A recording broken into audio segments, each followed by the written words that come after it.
this video I'm going to talk about my top 10 favorite Broadway musicals. Number 1, Aida. Aida was written by Elton John and Tim Rice, the same people who wrote The Lion King, and it is a story about a Nubian princess who is captured and enslaved by the Egyptians. She falls in love with an Egyptian military official who is actually engaged to the daughter of the pharaoh, so that's kind of problematic.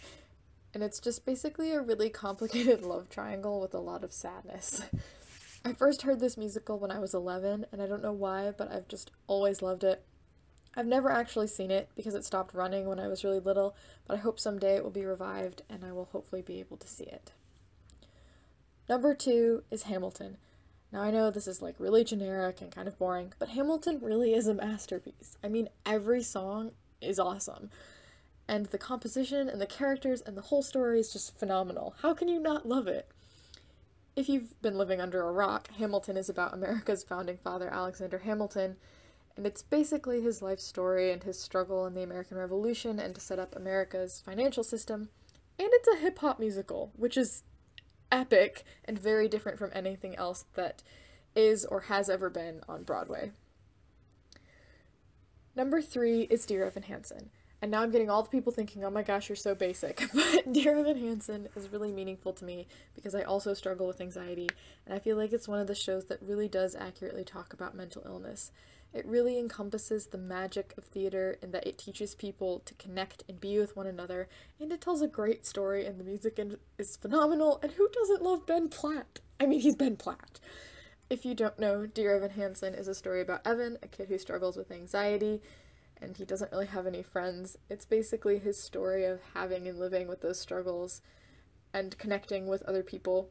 It also talks about how the media affects people's lives and in general, and how we live in such a social media doused environment that we struggle to connect with the world around us and people around us if we're not looking at them through a screen. Number 4 is Chicago.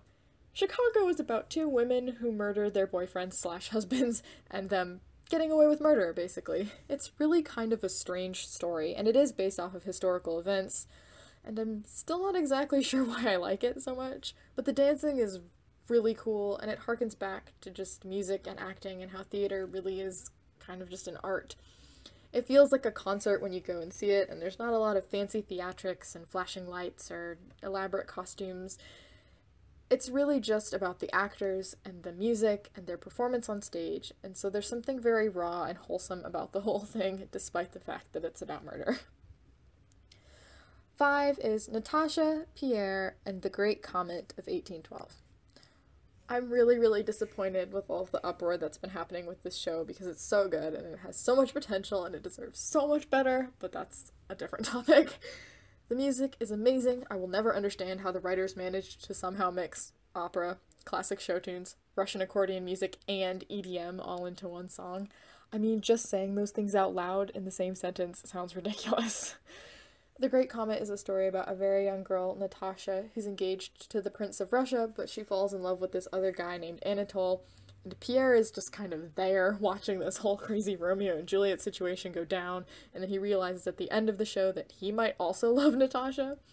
The show is all about affairs and falling in love, and a little bit about the feeling that your life is meaningless, and it's all very inspiring and also hilarious.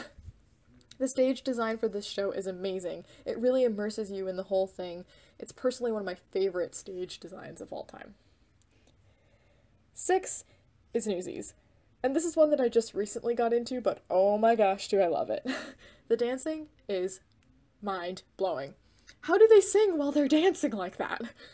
The music, while not the best music I've ever heard, is so engaging and so relevant to this younger generation, and the fact that the younger generation can take hold of the world and that it's going to be our world next, and that we have all the power and all the potential. The show is really pretty self-explanatory. It's about the newsboys' strike and unfair working conditions and child labor in New York. It's just one of those shows that makes you feel kind of confident after you watch it. And it has a professional recording, which is really nice.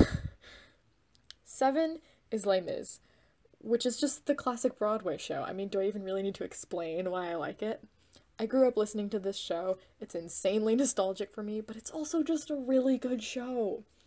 The way that it uses musical themes, and every actor who's ever done any of the roles is always amazing. And it's one of those shows that you could probably see 8 or 9 times and still love it every single time. If you don't know what it's about the French uprising and poverty in Paris, and this man named Jean Valjean who escapes prison and spends his life on the run. But it's really about his struggle to become a good person and take care of others and his growth as a character. It's all about redemption and self-discovery, and there's a little bit of a love story and revolutions. It's all very exciting and complicated, but really good. 8 is Wicked, and I'm sure a lot of people are thinking, oh my gosh, I can't believe Wicked is so far down on the list, but there's so many good musicals, how could I ever choose? I also just recently got into Wicked because while I was growing up I didn't have a very positive exposure to it, so it really put me off of it for a long time, and I'm just now finally not being so bitter.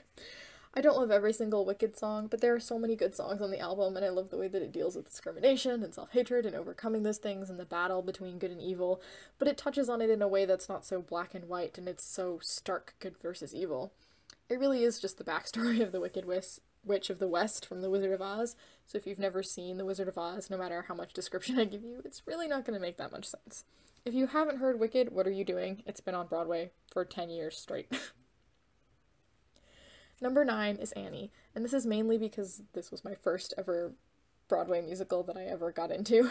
I wanted to be Annie, okay? I was an 8-year-old, pale, freckled little redhead child who wanted to be Annie on stage. I wanted the dog, and it was my whole childhood dreaming of being on stage singing It's a Hard Knock Life.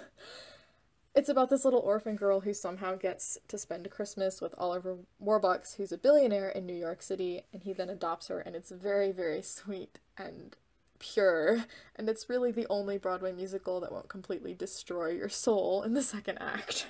And finally, number 10, Miss Saigon. This was written by the same people who wrote Les Mis, and it's not as good as Les Mis, but it's still really good. It's about the Vietnam War and the people of Vietnam and how they were torn apart and separated from their families and loved ones. It follows the life of Kim, who's this Vietnamese girl, and her love affair with Chris, an American soldier, and it's heart-wrenching. I don't want to spoil anything, though. The music is great, and the characters are great, and Lea Salonga played the original Kim in the original cast recording. So, I mean, Lea Salonga.